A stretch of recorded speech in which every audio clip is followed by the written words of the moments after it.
Commuting is one of the main contributors to the poor air quality in the country. Parking is very, very limited, which means we've got to find different ways to attract and retain staff. From the scoping data, we found out that there is somebody that commutes from Edinburgh, which could be a challenge, but we also found out the average distance that most staff commute from, and that there is a lot of staff that can find alternative ways to travel rather than single occupancy vehicles.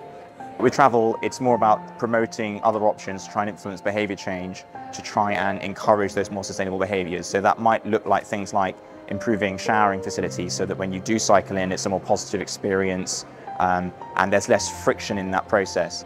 We've been able to put together things like personal travel plans for staff so that they can find out that there are different ways, they don't have to bring their car. The Trust are leading on signing a healthy climate prescription, which is something that's been signed by lots of doctors already, but it's sending a message to COP27 and to our government and others about what we as health professionals see needs to be done in terms of climate change.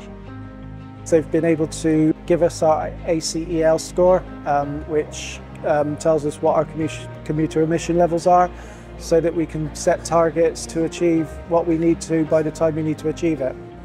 Without the personal travel plans that we've been able to link to our car parking policy, we would have been left with just approaching staff face-to-face. Personal travel plans online enables us to reach a lot more staff than what we could do face-to-face. If we can have apps like Lift Share, for example, which make the process of finding a lift into the hospital easier for that individual, then that's sort of the tactic that we try and use to try and approach sustainable travel. Mobilityways has helped us to build a business case for sustainable travel.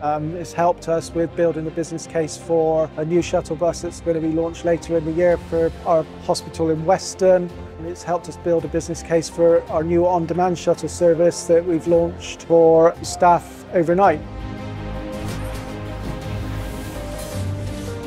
So we found that our ACL score pre-pandemic was lower than it is now, which it was good to find that out because it gives us the evidence we need to convince the decision makers that we need to put the alternatives in place so that the way people commute to this hospital is sustainable.